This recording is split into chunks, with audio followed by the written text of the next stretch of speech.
Nice job.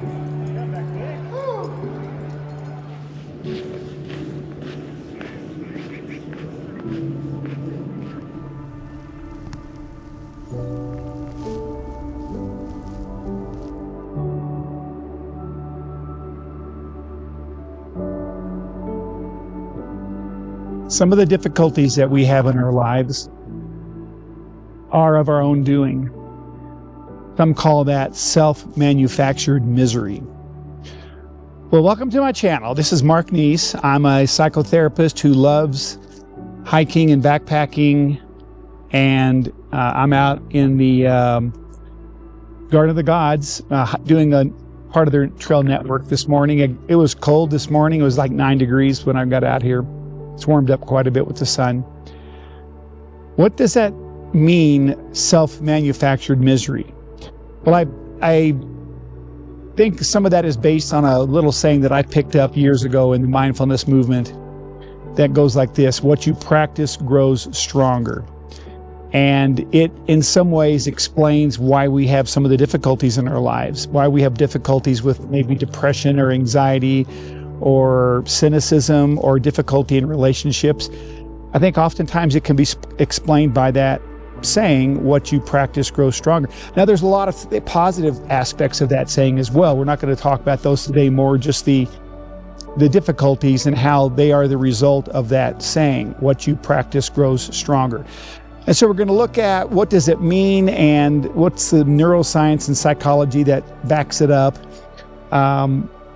What are things that are, what's going on in your brain, in your mind, that creates those difficulties? How does it start? And then what does it look like after years and years of practice? But we're also going to look at the very end of this video. What do you do different? How can you change the way you think that then will work in a more positive way? So stay with me. I'm hiking in the Garden of the Gods. And so join me on this hike, and we're going to learn a little bit about what you practice grows stronger.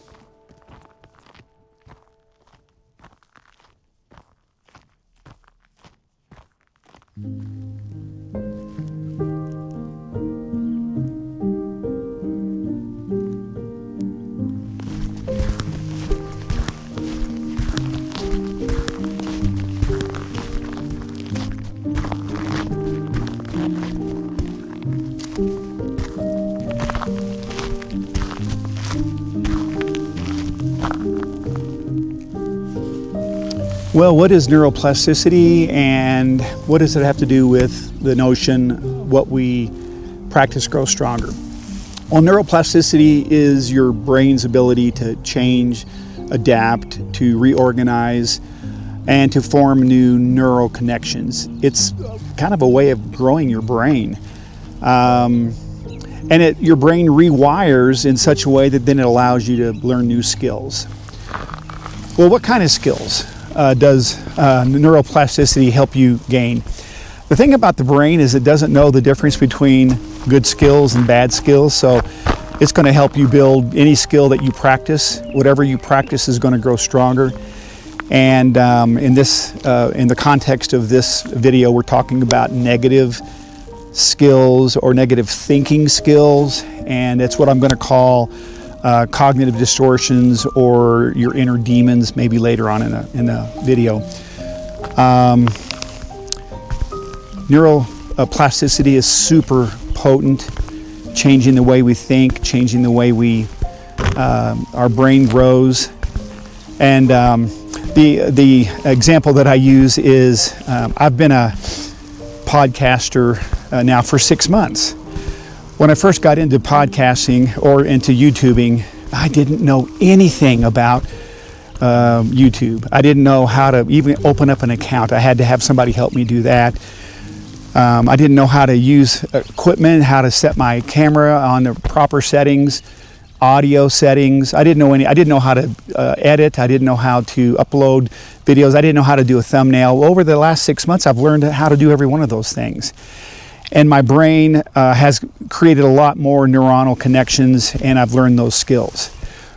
Well, again, there are some skills that we don't want to learn, but regardless, neuroplasticity means that if you keep practicing certain skills, negative thinking skills, they're going to grow. So that's neuroplasticity, supporting the idea of what you practice grows stronger. Now we're going to talk about negative self-hypnosis.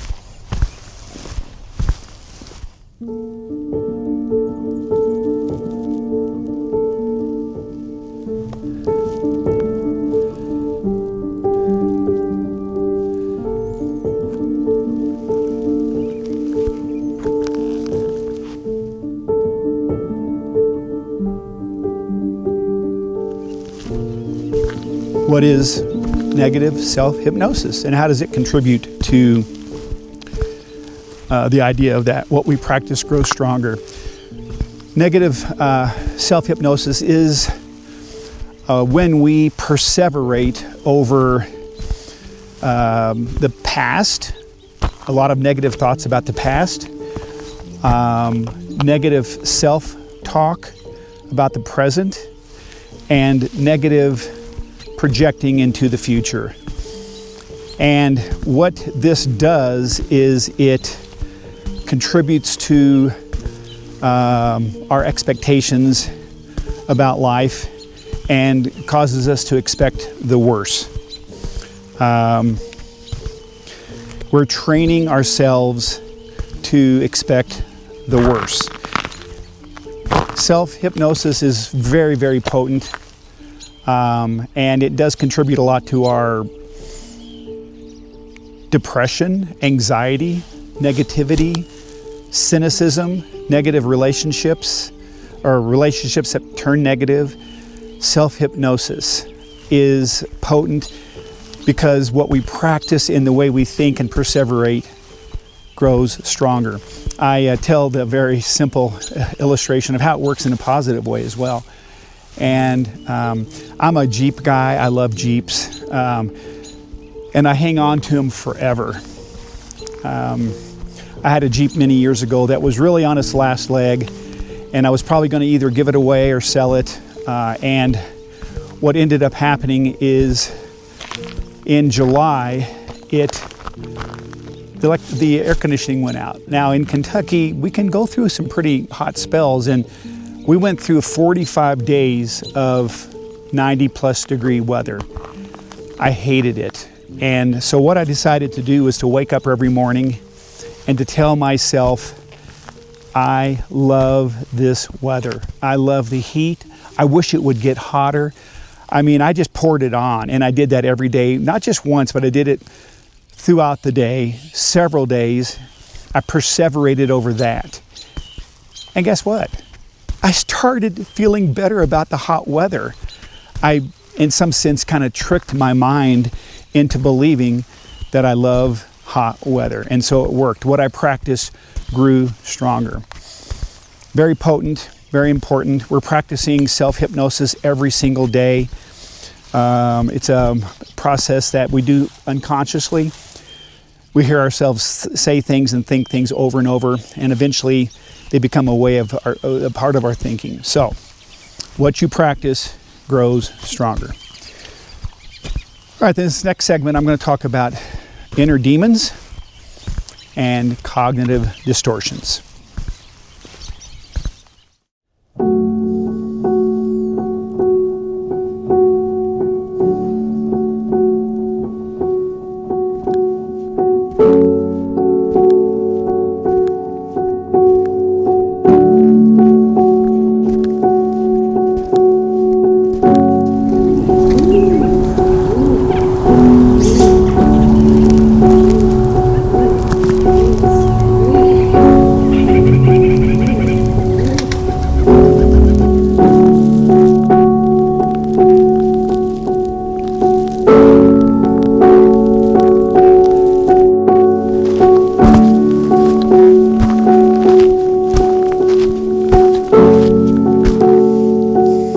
Beautiful morning in the Garden of the Gods. Okay, what are some of the cognitive distortions I've hinted at? I've called them also your inner demons. You can refer to them as you wish. I've come up with 6. You can get online and find a list of 20, 30. So here's my list of 6. These are distortions that I think I've heard people talk a lot about and use. They don't really talk about them, but I hear them, and when they're talking, I can pick up that's a distortion. So here they are. First, life should be fair. Life is supposed to be fair. Of course it's not. Bad things happen to good people. People get sick, people die. Good people lose their jobs. Smart people lose their jobs.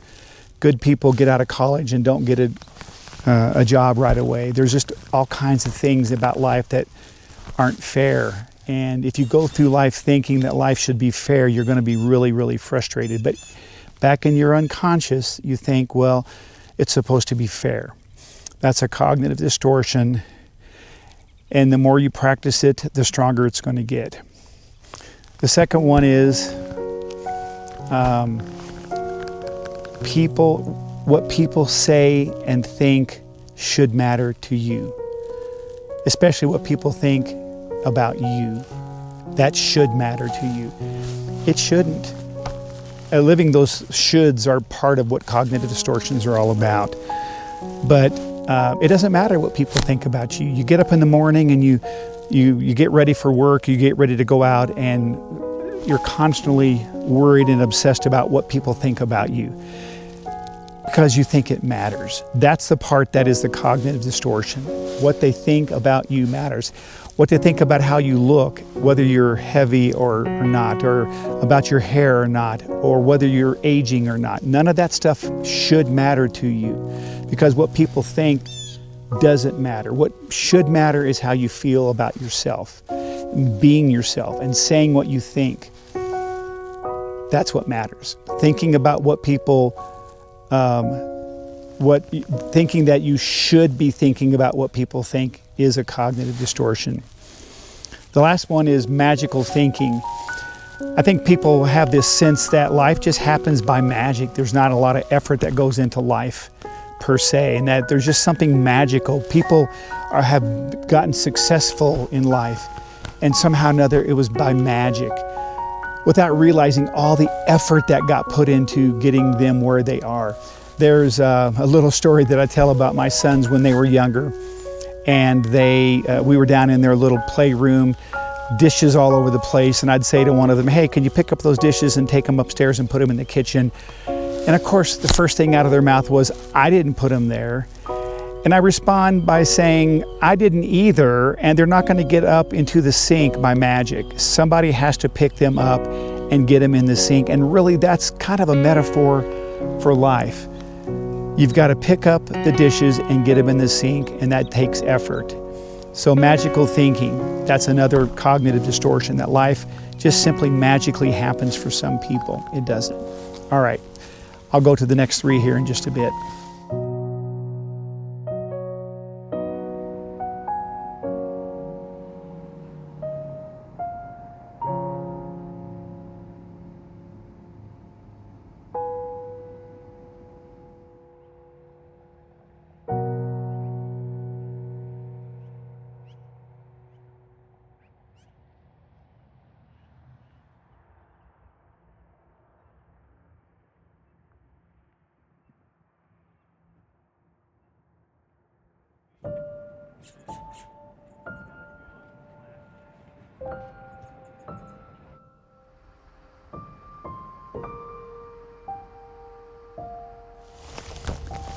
What's the second part of my list of cognitive distortions?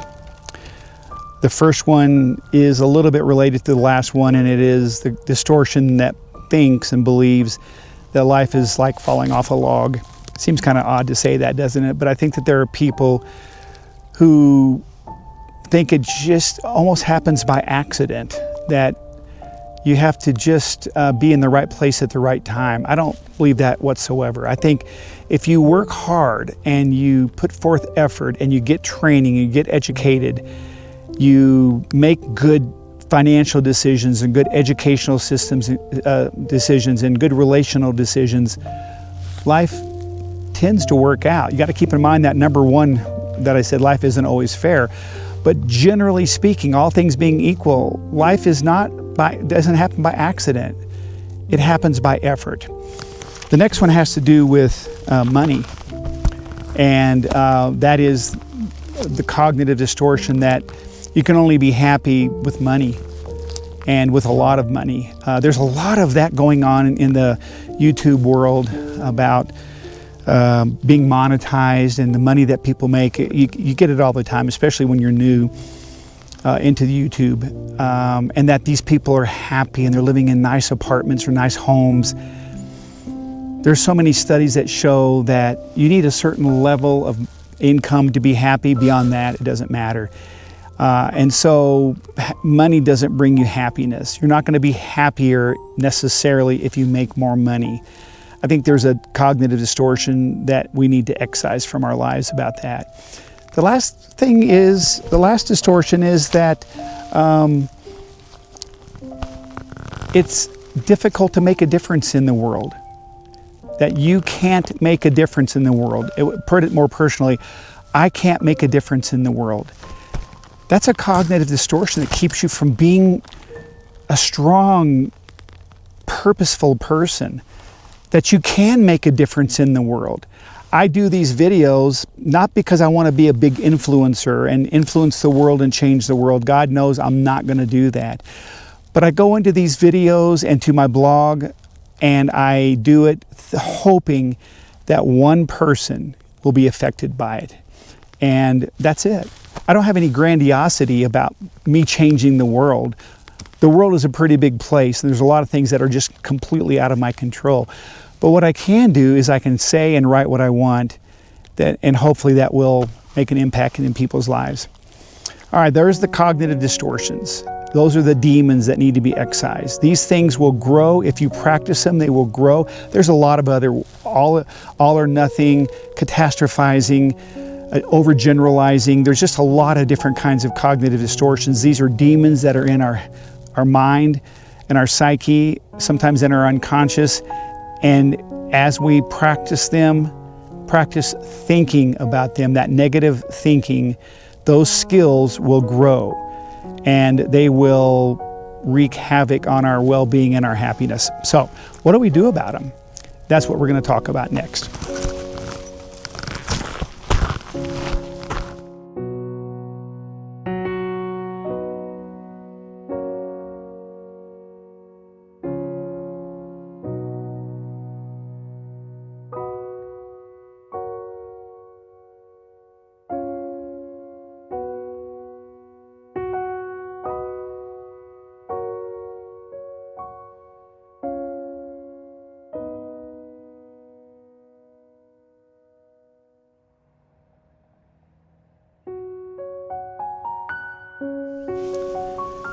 This is my third morning at the Garden of the Gods, and I think it's appropriate that we're talking about excising personal demons at the Garden of the Gods. Now, look, I'm not talking about literal demons. I'm talking about your negative thinking skills, your cognitive distortions. I shared 6 a little earlier and in the earlier segment. And so I want to talk about a strategy for excising those demons. And so what I did with, there's a small, very brief outline that I'm going to use here: check, challenge, and change. And so what do I mean by check? Well, by check, I mean check yourself out to see what your cognitive distortions are. I just gave 6 generic ones. So I looked at my own cognitive distortions. I did the work myself here. As I thought about this video last night, I sat down and said, well, what are my cognitive distortions? What are my demons, my inner demons?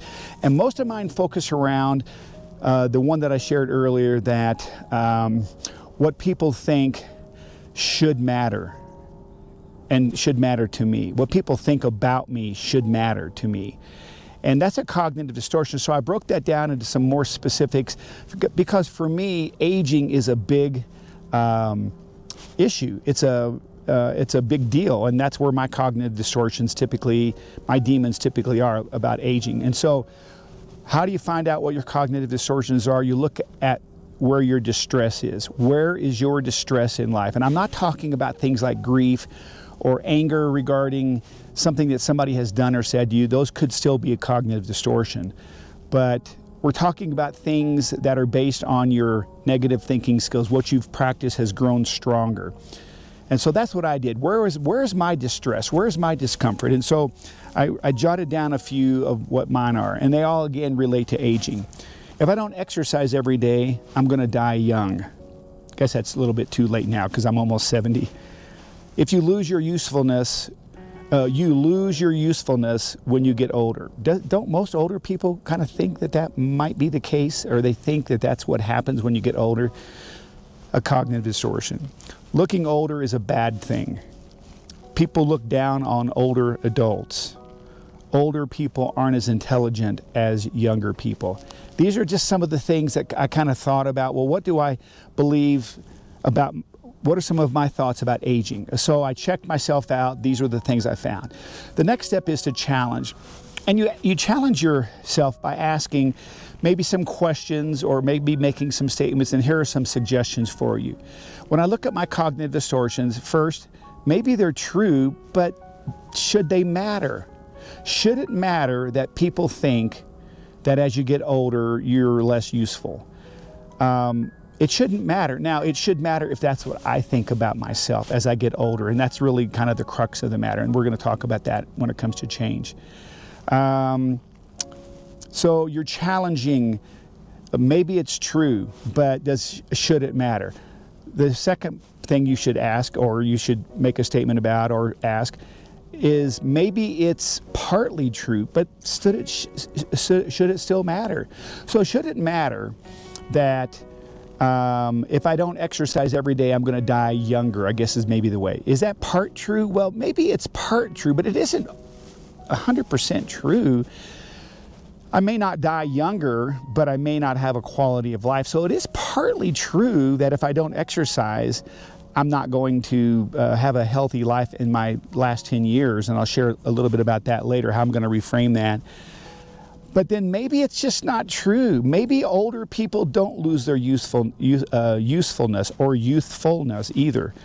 Maybe older people aren't less intelligent. That is not true. In fact, I argue that older folk are more intelligent, have more to offer, are wiser, and have a lot of experience that they can use for people in their life, challenging it.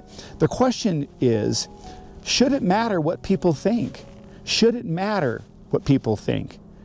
Because oftentimes that's based on some kind of social bias or even bigotry. The real question is, should what you think matter? And that's really what the crux of this all is. And so how do we go about going from the challenge section to the change section? And that's where we just simply reframe each of these. I would reframe the first one, if I don't exercise every day, I'm going to die young. I would reframe that, I need to exercise every day so I can be strong and fit. The more I exercise, the stronger and fitter I'm going to be. You lose your usefulness when you get older.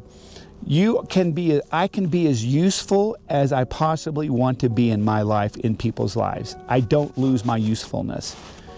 Looking older is a bad thing. What is the alternative? I think looking older is great. Being older is great. And so I would just simply say, getting older is great. The same way I talked about it with the Jeep, that I love the heat. I love it when it's hot like that. Well, I remember my mother saying often that she loved getting older. That's what you need to hear yourself say. This is using overthinking for your advantage. Overthink those things. If you want to be happy and have a meaningful life as you age or in any phase of your life, overthink those kind of positive things. Young people look down on older adults. Maybe that is true. Maybe they do. Some do, some don't. So maybe it's partly true. But it doesn't mean that I have to look down on getting older. And older people aren't as intelligent. I think I've covered that. So you work through these changes. You overthink it. What you practice grows stronger in all these areas of your life. So use that neuroplasticity and use self-hypnosis to your advantage. Listen to yourself, train your brain. wire your brain to be more positive about yourself and about your aging and about whatever your issues are that you're dealing with, your weight or where your job or your partner or anything like that. This is a very, very, very potent process that you can go through. Very helpful, and I hope that you got something out of this video. Well, that's about it. I'm headed to Canyon City to do some hiking down there, and just a beautiful, beautiful day. I hope that you can see the view of Garden of the Gods over my shoulder. And take care and happy trails.